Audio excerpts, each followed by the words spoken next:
মুস্তাফিজুর রহমান বিতর্কের মুখে বাংলাদেশে নিষিদ্ধ হয়েছে ইন্ডিয়ান প্রিমিয়ার লিগ।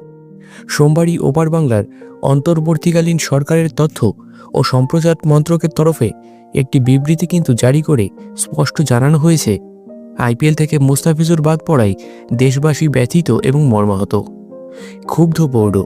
তাই নতুন নির্দেশ না আসা পর্যন্ত বাংলাদেশ জুড়ে আইপিএল ম্যাচের সম্প্রচার, আইপিএল সংক্রান্ত বিজ্ঞাপন, প্রচারসহ সমস্ত ধরনের সম্প্রচার নিষিদ্ধ করা হচ্ছে। এখন প্রশ্ন, বাংলাদেশের এমন পদক্ষেপে কতটা ক্ষতি হবে ভারতীয় ক্রিকেট বোর্ডের? ভারতীয় ক্রিকেট বোর্ডের নির্দেশে বিবৃতি জারি করে আগেই বাংলাদেশের কাটার মাস্টার মুস্তাফিজুর রহমানকে ছেড়ে দিয়েছে কলকাতা নাইট রাইডার্স। তাতে বেজায় চটেছে ওপার বাংলার ক্রিকেট বোর্ড। তবে সূত্রের যা খবর, বাংলাদেশ ক্রিকেট বোর্ড এ নিয়ে কঠোর পদক্ষেপের পক্ষপাতী ছিল না। জানা যায়, বাংলাদেশের অন্তর্বর্তীকালীন সরকারের উস্কানিতে শেষ পর্যন্ত আন্তর্জাতিক ক্রিকেট কাউন্সিলের কাছে নালিশ জানায় তারা।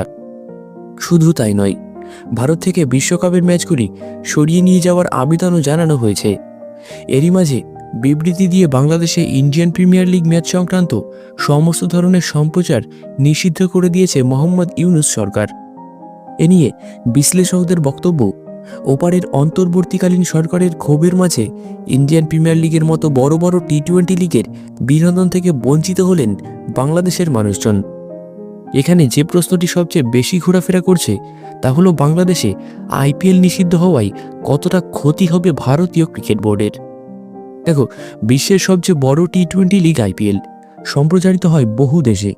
তবে পাকিস্তান এবং বাংলাদেশের মতো কিছু হাতে গোনা দেশ রয়েছে যারা এই টি-20 টুর্নামেন্টের সম্প্রচার পুরোপুরি নিষিদ্ধ করে রেখেছে।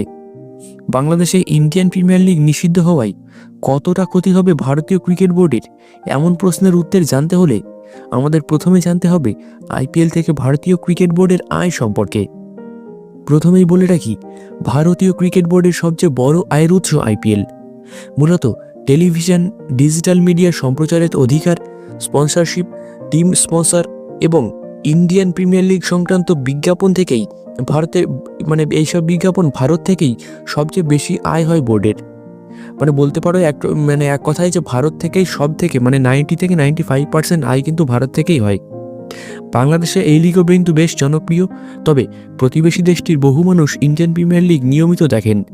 মূলত সে কারণেই বাংলাদেশের টি-20 স্পোর্টসের মতো চ্যানেলগুলি 2027 সাল পর্যন্ত আইপিএলের সম্প্রচার সত্ত্ব কিনে রেখেছে।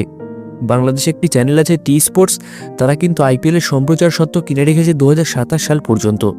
অর্থাৎ তারা যদি আইপিএল এখন নাও দেখায়, যেহেতু ব্যান রয়েছে বাংলাদেশে, তবুও তাদের সেই চ্যানেলটাকে কিন্তু বিসিসিআইকে এখনও টাকা দিতে হবে, 27 সাল পর্যন্ত টাকা দিতে হবে, যেহেতু তারা সম্প্রচার সত্ত্ব কিনে রেখেছে বিসিসিআইয়ের কাছ থেকে 27 সাল পর্যন্ত। তবে বর্তমান অবস্থায় দাঁড়িয়ে দেশটিতে আইপিএল সম্প্রচার নিষিদ্ধ হয়ে যাওয়ায় সম্প্রচারের অধিকার থাকলেও ম্যাচ দেখানো সম্ভব হবে না চ্যানেলগুলির পক্ষে। এবার আসা যাক আসল কথায়। 2023 থেকে 27 পর্যন্ত ইন্ডিয়ান প্রিমিয়ার লিগের মিডিয়া রাইটস প্রায় $6.2 বিলিয়ন বিক্রি করেছে ভারতীয় ক্রিকেট বোর্ড। ভারতীয় মুদ্রায় এর পরিমাণ 48,390 কোটি টাকা। এই আয়ের কিন্তু বেশিরভাগটাই ভারত থেকেই তুলে নেয় বোর্ড। মূলত টিভি, ডিজিটাল মিডিয়া সহ অন্যান্য ডিজিটাল প্ল্যাটফর্মের সর্বোচ্চ ভিউয়ারশিপ থেকেই আসে এই রোজগার। রিপোর্ট বলছে, ইন্ডিয়ান প্রিমিয়ার লিগের সম্প্রচার থেকে ভারতীয় ক্রিকেট বোর্ডের যা আয়, সেই মোট আয়ের 2 থেকে 3%, মাত্র 2 থেকে 3% আসে বাংলাদেশের হাত ধরে। কাজেই ওপারে আইপিএল সম্প্রচার বন্ধ হয়ে যাওয়ায় আর্থিক প্রভাব গায়ে লাগবে না বোর্ডের। অর্থাৎ বাংলাদেশে আইপিএল সম্প্রচার বন্ধ হয়ে গেলে এতে কিছু যায় আসবে না বিসিসিআই এর বা আইপিএল এর।